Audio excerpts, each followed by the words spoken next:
दुर्ग जिले में भिलाई नगर विधायक देवेंद्र यादव के निवास का भाजपाइयों ने घेराव किया। इस घेराव के दौरान उग्र आंदोलन भी किया गया। साथ ही 3 पन्नों का आरोप पत्र भी जारी किया गया, जिसमें घोटालों के आरोपों की लंबी लिस्ट है। वहीं दूसरी ओर कांग्रेसियों ने आंदोलन के लिए आए प्रदर्शनकारियों का चाय पानी बिस्किट के साथ स्वागत सत्कार किया।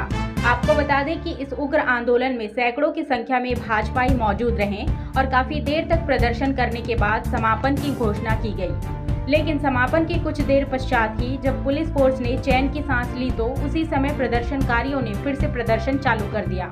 इस उग्र आंदोलन के बीच पुलिस और प्रदर्शनकारियों में झूमाझपटी भी हुई।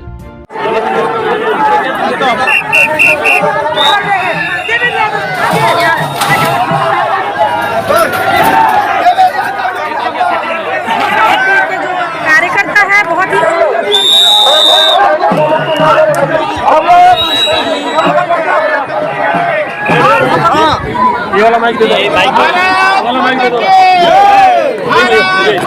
देवेंद्र नायक का भ्रष्टाचार, भिलाई 3 का विधानसभा का पूरी तरह विकास कार्य रुक जाना, नशाखोरी, कानून व्यवस्था, नशे में शराब को घर घर पहुंचाना, सूखा नशा, भ्रष्टाचार, अपने ही परिवार के लोगों को जो 10 करोड़ की जमीन थी हाउसिंग बोर्ड की 2.5 करोड़ में दिलवा देना, महापौर के कार्य में भी ऐसी कर रहे हैं। ये 400 करोड़ रुपया पानी के लिए आया, उसका कोई हिसाब किताब नहीं है। हर जगह ये विधायक असफल सिद्ध हुए हैं और साथ में सरकार भी असफल सिद्ध हुई है।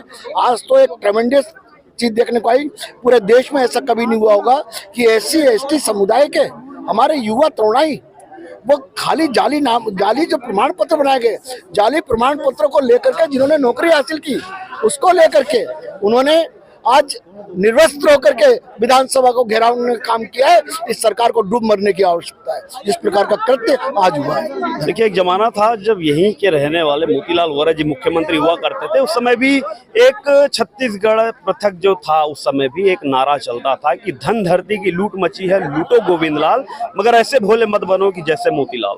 वही चरितार्थ फिर ये कांग्रेसी सरकार में देखने को मिल रहा है। यहाँ पर मुख्यमंत्री सहित उनके एक विधायक और उनका पूरा परिवार जो है भ्रष्टाचार में लिप्त है। भ्रष्टाचारियों को संरक्षण देते हुए यहाँ पर इतनी मात्रा में भ्रष्टाचार कर रहे हैं कि भिलाई का विकास रुक गया है।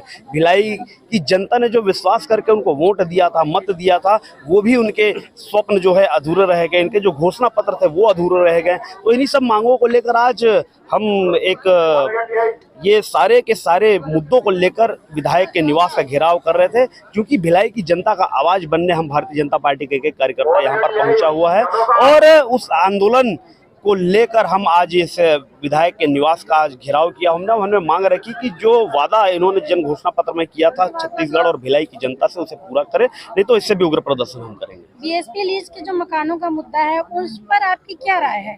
देखिए, जिस प्रकार से यहाँ के मुख्यमंत्री कांग्रेसी सरकार ने छत्तीसगढ़ में युवाओं को गुमराह किया था कि बेरोजगारी भत्ता के नाम पर 10 लाख नौजवानों को बेरोजगारी भत्ता हम देंगे, मगर दिया कितनों को? 70,000 को। 9,30,000 युवा छत्तीसगढ़ के ठन गोपाल बैठे ही हैं। वही सिगुफा फिर से इन्होंने फेंका है भिलाई के इस लीज के मामले को लेकर। ये सिर्फ इनका चुनावी घोषणा है, ये भी एक झांसा देने का नया तरीका इस कांग्रेस सरकार का। मगर अब इस सरकार के ऊपर छत्तीसगढ़ की जनता का, भिलाई की जनता का भरोसा उठ चुका है। अब इनके झांसे में नहीं आने वाली है। क्या आम जनता को इसका कोई फायदा है जो पहले से ही लीज में रह रहे हैं? देखिए, अगर वाकई में ये चाहते हैं कि इनकी नियति सही है तो बिल्कुल जनता जो चाहती है उसके अधिकार के लिए ये बिल्कुल करेंगे। मगर ये सिर्फ और सिर्फ अपने फायदे को देखकर काम करने वाली सरकार है और उस फायदे को छत्तीसगढ़ की जनता जान चुके हैं कि सिर्फ राम राम जपना, पराया माल अपना वाला काम ही कांग्रेस सरकार कर रही है। इनके कार्यकर्ता शामिल है। आज एक ही नंबर की 50 गाड़ियां इनकी घूम रही हैं और ये 50 घूम करके दारूखोरी कर रहे हैं, जुआ खिलवा रहे हैं, सट्टा खिलवा रहे हैं। आज जमीनों का घोटाला हो रहा है। इनकी दीदी के नाम से जो 25 करोड़ की जमीन थी वो 2.5 करोड़ में इनको दे दी गई। आज उनका भाई अवैध जमीन का काम कर रहा है। एक भाई पेवर ब्लॉक बना रहा है और नौकरी करते हुए हाउसिंग बोर्ड में नौकरी कर रहा है और पेवर ब्लॉक की फैक्ट्री खोल करके अगर में जितने भी जगह पेवर लग रहा है उसकी सबकी सप्लाई वही कर रहा है। पूरे भिलाई को लूटने का काम ये भिलाई कर रहा है और महापौर बना था तभी चालू किया है और आज भी कर रहा है। टाउनशिप के मकानी के रजिस्ट्री को लेकर के जो भ्रम फैलाया जा रहा है उसमें क्या देखते हैं? टाउनशिप की जो रजिस्ट्री वाला मामला है, रजिस्ट्री शब्द कहीं आया ही नहीं है, केवल रजिस्टर्ड शब्द है। आज हम 4 भाई हैं, हम लोग अलग होते हैं। 50 रुपए के स्टाम्प पेपर में अगर हमारा एग्रीमेंट लिखा जाता है, उस एग्रीमेंट को अगर हमारी मर्जी होती है तो उसको हम रजिस्टर्ड करवा लेते हैं। वही स्थिति है, जो शर्तें पहली थी वही शर्तें आज भी हैं। केवल उस डॉक्यूमेंट को केवल रजिस्टर्ड किया गया है, रजिस्ट्री नहीं हुई है। कोई भी उसमें पॉइंट चेंज नहीं किया गया है, कोई भी धारा चेंज नहीं की गई है। केवल बीएसपी ने जो आपको दिया था उस एग्रीमेंट को रजिस्टर्ड किया है, रजिस्ट्री नहीं की है। इस तरह से लोगों को बेवकूफ बनाने का काम कर रहे हैं। अगर करना था रजिस्ट्री तो आपने हुडको की रजिस्ट्री क्यों नहीं की? हुडको की रजिस्ट्री आपने जब सत्ता में आए थे आपने बोला था कि हुडको की रजिस्ट्री करेंगे। आज भी वहाँ लोग भटक रहे हैं, हजारों लोग, उनके बारे में आपको चिंता नहीं है। ये तो पेपर जो था वही पेपर है। हुडको की बात करें तो पट्टा देने के लिए बोला गया।